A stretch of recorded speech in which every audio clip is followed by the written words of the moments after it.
Donc, dans un instant, je vais vous montrer, on va regarder mon écran pour que je puisse vous faire l'explication en fait des concepts essentiels. Mais tout d'abord, certains d'entre vous se posent la question, ok, je suis sur Lancez-vous TV, ça fait un bail que j'entends parler par tout le monde des lancements orchestrés, mais qu'est-ce que c'est un lancement orchestré? À quoi ça sert? Et surtout, à quoi ça va bien pouvoir me servir? Eh bien, je voudrais vous donner un petit peu une explication très très simple. Est-ce qu'on peut voir mon écran? Ça me permettra de donner une explication très très simple.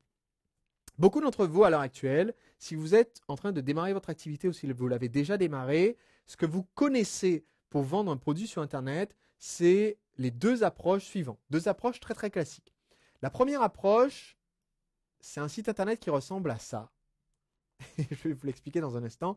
La deuxième approche, c'est un site Internet qui ressemble à ceci.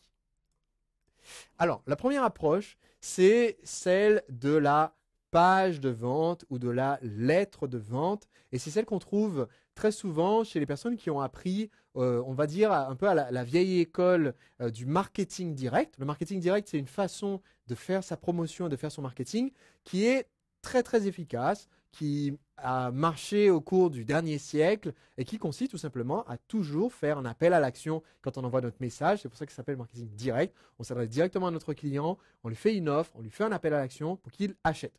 Par opposition à la pub des grandes marques qui dit jamais acheter notre produit. Bon. Donc, certains d'entre vous vont avoir une page web qui est tirée de ce concept du marketing direct. Et sur cette page web, on va avoir le petit curseur comme ça sur le côté, quand on charge votre page, qui devient, comme dit Jeff Walker, de plus en plus petit à mesure que les gens chargent la page, parce que la page est interminable. Elle fait 30 pages de long. Il y a un gros titre en rouge en haut qui dit découvrez. Alors par contre là, je pense que ça va être un peu petit pour que vous arriviez à lire, donc je vais être très très schématique dans mes explications. Vous avez un gros titre en rouge en haut. Voilà. Vous voyez, j'utilise un des outils technologiques les plus avancés d'Internet, Microsoft Paint. Ça coûte pas très cher, mais c'est très efficace. Donc, vous avez un gros titre en rouge, et en dessous, vous avez des pavés de texte qui s'enchaînent comme ça. Hop là, un petit pavé de texte, un autre pavé de texte, un autre sous-paragraphe, un témoignage d'un client, un autre pavé de texte qui dit voilà, ça a marché, etc. Un autre pavé qui annonce la garantie. Et enfin, 3 km plus bas, quand le prospect descend, on arrive à votre bouton acheter. Le bouton orange PayPal. Voilà. Ça ressemble à ça. Alors la dernière fois que j'ai expliqué ça, quelqu'un m'a demandé sur la conférence pourquoi est-ce que je dis que le bouton acheter est orange. Alors ça, c'est un petit conseil que je peux vous donner maintenant si vous voulez augmenter vos ventes sur Internet, quelle que soit la stratégie que vous utilisez.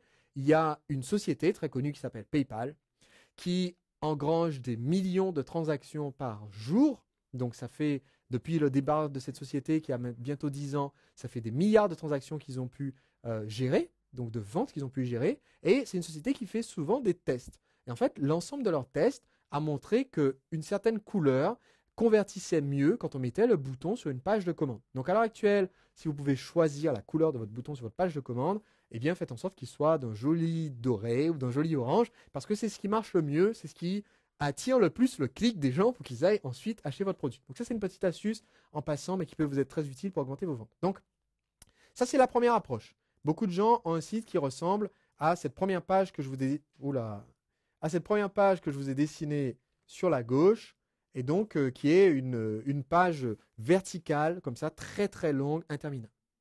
La deuxième approche qu'on trouve beaucoup sur Internet, c'est l'approche du site de e-commerce. Alors le site de e-commerce, c'est un petit peu différent. La personne qui a sur le site de e-commerce se dit oui, moi je vais proposer quelque chose à mes clients avec une gamme de produits, ils pourront choisir, on va avoir le meilleur choix, la meilleure qualité, des produits de toute provenance. Et donc le site de e-commerce, ça ressemble plutôt à ça. On va dire que vous avez des petites cases comme ça qui décrivent chaque produit. Produit 1, elle n'est pas très jolie ma case, hein. Produit 1, alors on va la faire comme ça. Produit 2, produit 3, produit 4, ainsi de suite. Il y a juste une photo et à côté de la photo, il y a un bouton payer. Bon, alors le site de e-commerce, ça marche très très bien pour certains. Le problème, c'est qu'il faut énormément de visiteurs sur un site de e-commerce pour arriver à dégager des ventes. Pourquoi? Parce que L'ergonomie n'est pas forcément très très agréable pour le client. On s'y perd souvent dans les choix, on a du mal à naviguer, à trouver ce qu'on veut acheter. Parce que souvent on laisse tomber le panier, c'est-à-dire on commence à acheter et puis finalement on ne paye pas. Et aussi parce que souvent sur les sites de e-commerce, il n'y a pas toutes les informations nécessaires sur le produit pour pouvoir se décider réellement à prendre l'achat. Vous avez des photos, 2-3 photos, une petite description, 3-4 paragraphes. Ça ne suffit pas à votre visiteur, à votre acheteur potentiel pour dire c'est ce qu'il me faut, je suis absolument certain que c'est ce qu'il me faut, j'achète, je paye maintenant. Donc, si vous utilisez une de ces deux approches classiques, à savoir la longue page de vente ou alors le site de e-commerce, vous perdez énormément de votre potentiel de vente. Voici ce que je vous propose de faire avec la méthode des lancements orchestrés. Il s'agit de considérer la vente d'une façon différente. Au lieu de vous centrer sur vous, au lieu de vous centrer sur vous et de dire mon but, c'est de gagner le maximum et de vendre plein de produits, donc je vais parler de mon produit, vous allez vous centrer sur votre client. Quand vous vous centrez sur votre client, vous vous dites, eh bien, comment est-ce que je peux faire pour créer une relation solide, une relation de confiance avec un maximum de clients et pour que ces clients, eh bien, croient en moi, croient en mon produit, aient toutes les informations nécessaires pour prendre leurs décisions. Eh bien, quand vous allez prendre ce nouvel état d'esprit, créer une relation avec un maximum de clients potentiels et leur donner les infos dont ils ont besoin pour prendre leurs décisions, ce que vous allez faire, c'est avoir une approche complètement différente. On oublie tout ça, là. On oublie tout ça. On va quand même me remettre un fond blanc parce que c'est plus joli. Voilà, si on peut revoir mon écran. On oublie tout ça et on se dit, ok, au lieu de parler de mon produit ou de penser à mon produit en premier, maintenant je pense à mon client. Et comme je pense à mon client, je pense d'abord relation. Qu'est-ce qu'il est nécessaire pour moi de communiquer à mon client pour créer une vraie relation avec lui et qu'il décide tout seul d'acheter le produit? Et là, on va créer ce qu'on va appeler une séquence. C'est-à-dire qu'on va se dire, ok, je vais avoir un certain nombre de contacts avec mon client qui vont constituer mon contact numéro 1.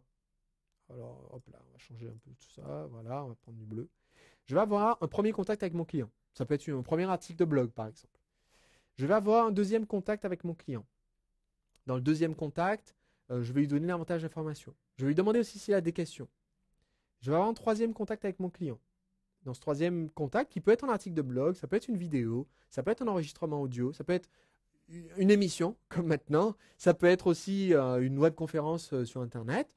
Et bien, dans ce troisième contact, je vais répondre aux questions de mon prospect. Et ce n'est qu'après que je vais proposer au prospect, au client potentiel, d'acheter quelque chose. Donc, là, on rentre vraiment sur... Hop là.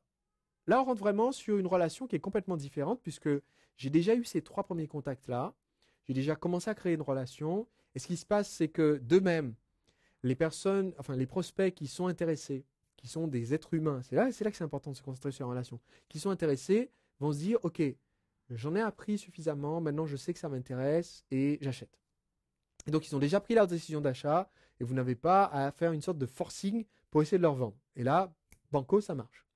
Soit vous allez avoir des personnes qui disent, alors j'ai compris que c'est vraiment génial, ça ne m'intéresse pas tout de suite, mais par contre, je suis vraiment reconnaissant pour tout ce que j'ai appris. Et ces gens-là, ils vont peut-être pas acheter le jour J, mais ils vont peut-être acheter un jour plus tard ou une semaine plus tard parce qu'ils ont créé cette relation-là avec vous, qu'ils n'ont pas avec les sites de e-commerce, qu'ils n'ont pas avec les pages de vente. Et cette relation-là va les garder en lien avec vous.